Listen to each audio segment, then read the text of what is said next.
Chris, do card games count as media? Maybe? Honestly, I don't know the answer to that one. How? How do I not have the answer to that one? Yes. Well, Seth, I'm not omniscient. And I don't think it really matters if card games aren't media related. Well, we're a media show, Chris. We kind of have to talk about the media. Seth, we did an episode with puppets that was all about our favorite April Fool's pranks. I don't think it necessarily matters at this point. Fine. What do you want to talk about? You ever play Yooker?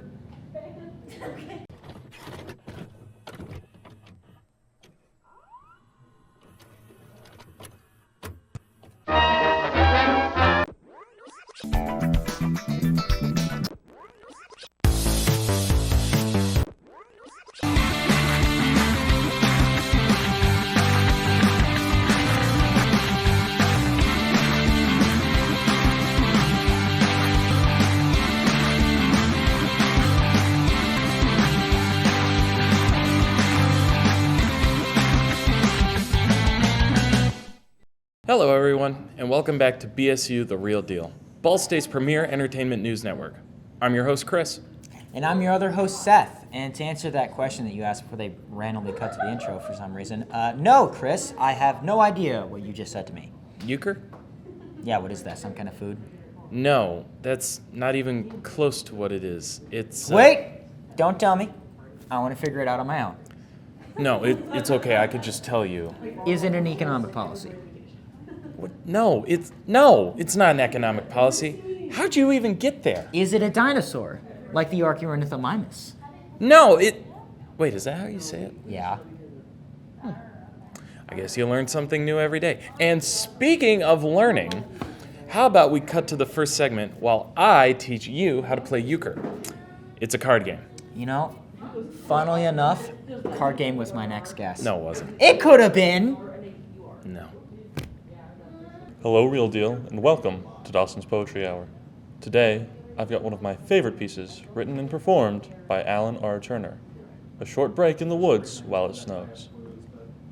I think I know who owns these woods. He lives in town. He would not like it for me to pause here to watch the snow fall. My horse knows it is odd to stop here on a whim. He would like to get home. Hey, these woods go far. There is not a soul here but me, and the light is dim at best. I have said that I will do things. It will take me some time to get there. Good grief, I still have a long way to go. I should move on. Pure ecstasy in literary form. Back to the show. Trump's first name is Donald, not Jack. For the last time, Seth, we're not talking about the president. But you said Trump. Yes, but not... Oh, my God. Okay. So, when I say Trump, I mean like a Trump card, like a thing that just makes you win. So if I always play a Jack, that means I always win? If you always play a Jack, you will get shot in the Wild West. But we live in the Midwest.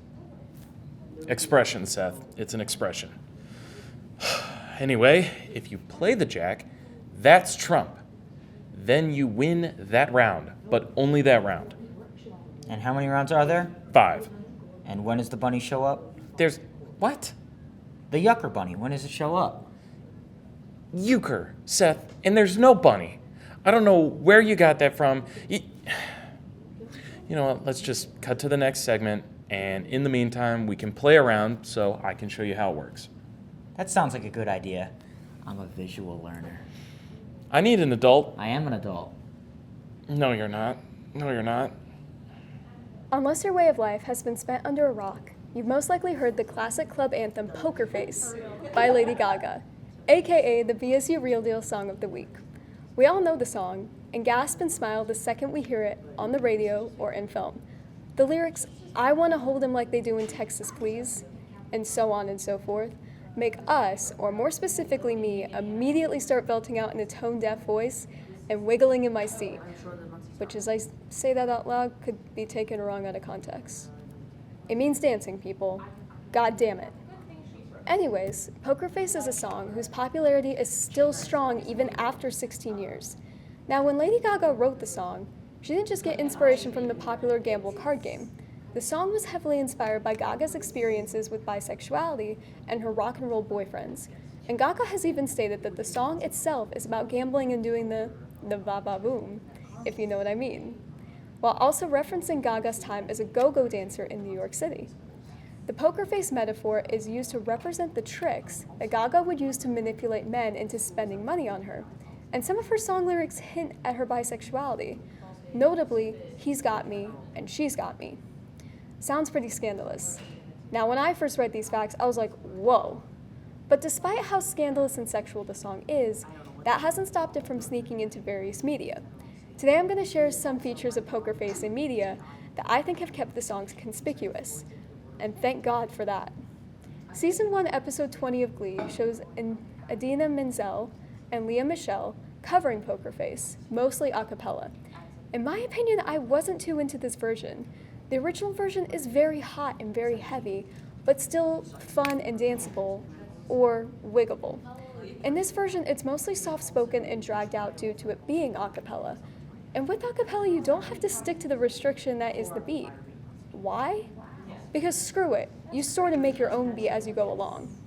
I just kind of found this version boring to listen to, but it did help further contribute to the song's popularity, so it does earn a few bonus points in my book.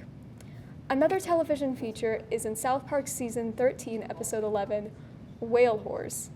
I don't know what it's about, but it honestly sounds funny. Anyway, the song is featured in a scene where Cartman, Stan, and Kenny are playing the song on Rock Band. Cartman is putting his whole soul and festively plump gut into this beat and singing. Later on, South Park actually did release a full cover of Cartman singing Poker Face, which I swear was a big trend on TikTok in 2021, but that could have been just me and my For You page. I ended up loving this version of Poker Face because Cartman is just so passionate about singing the song. It's very easy to get into, even if he doesn't know what it's about.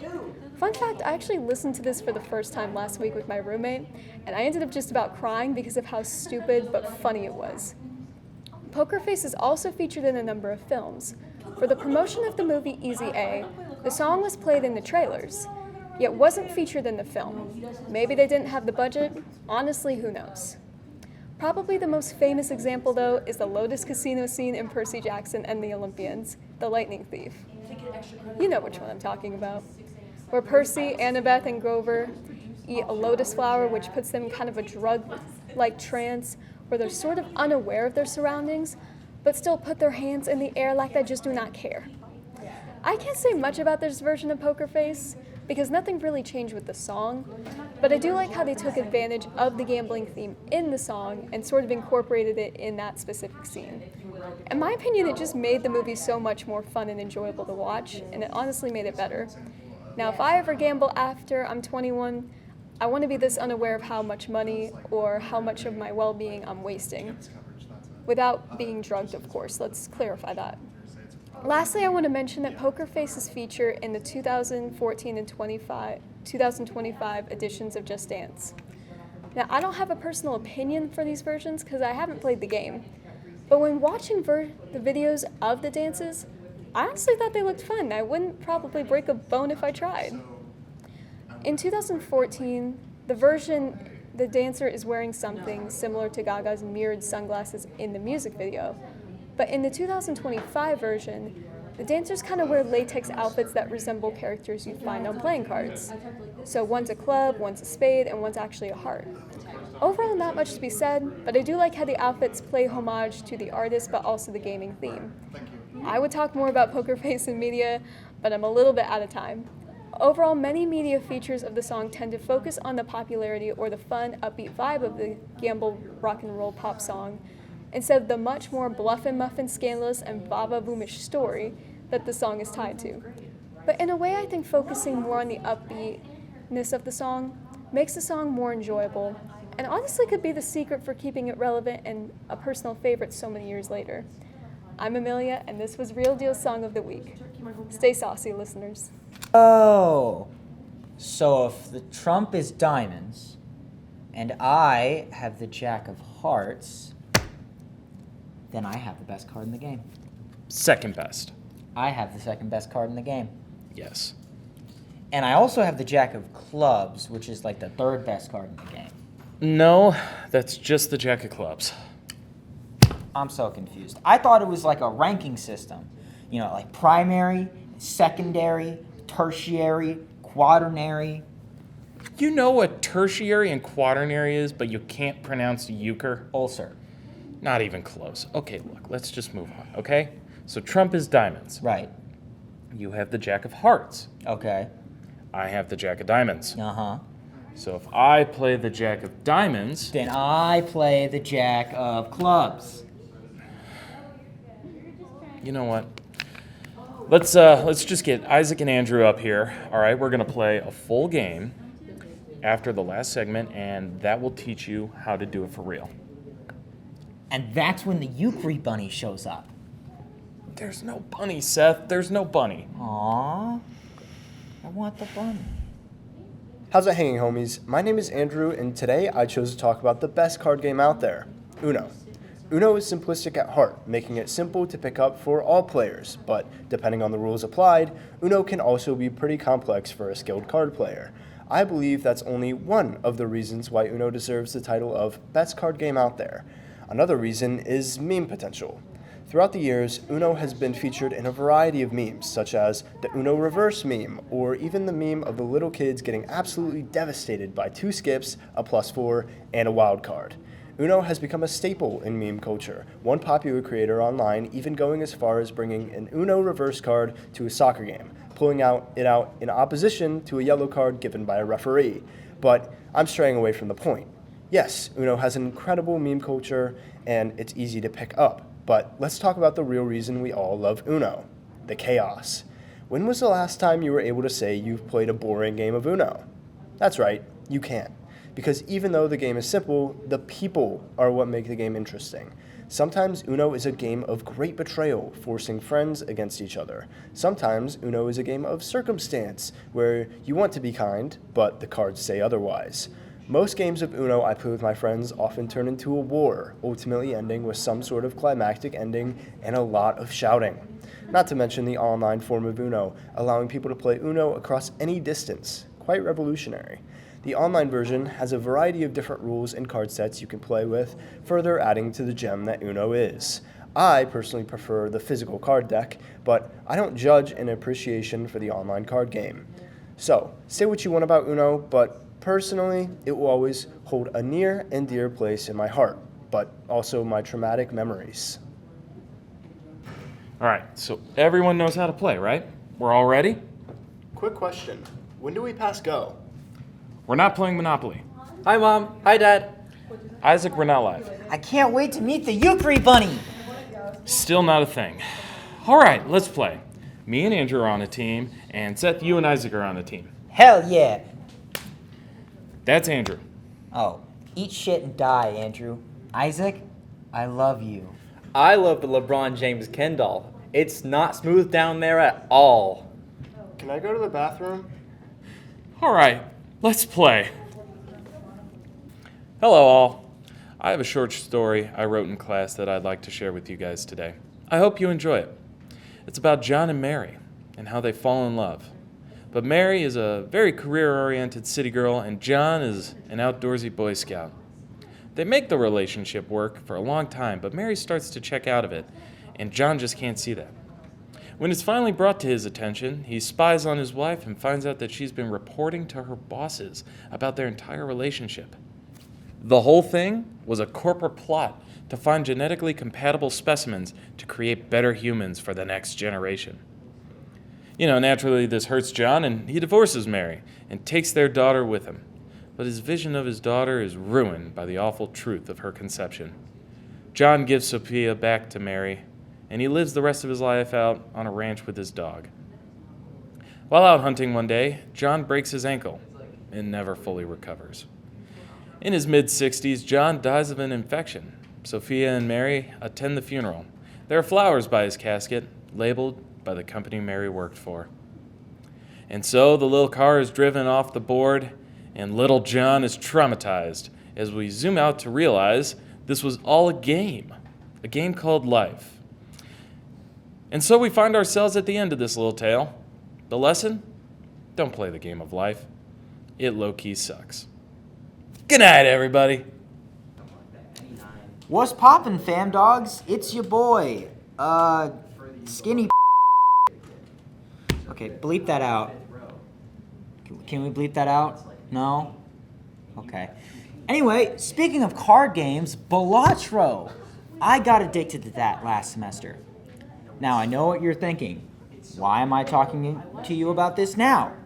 Well, because today we're talking about that card game, and I can't pronounce it, and it reminded me of this. So, for today's segment, I'm going to go on a slight rant about Balatro. Specifically about how it didn't win the Game of the Year last year. Why? Why didn't it win? I refuse to accept that Astrobot was better than the gambling game that doesn't actually have any gambling in it. I mean, as far as I can tell, and to be fully transparent, I haven't seen enough of Astrobot to have a credible opinion, so feel free to take this with a grain of salt. But as far as I can tell, this was just PlayStation orally stimulating itself for a few hours. And as good as I'm sure it felt, it can't be better than the game that fused poker and roguelites and called it a day. Anyway, that's my 2 cents on the matter. It was very scuffed. I'm tired. Bye. Thank you so much for watching this episode of BSU The Real Deal. Next episode will be the season finale before we probably maybe do a reboot. I don't know. We're still mulling it over behind the scenes.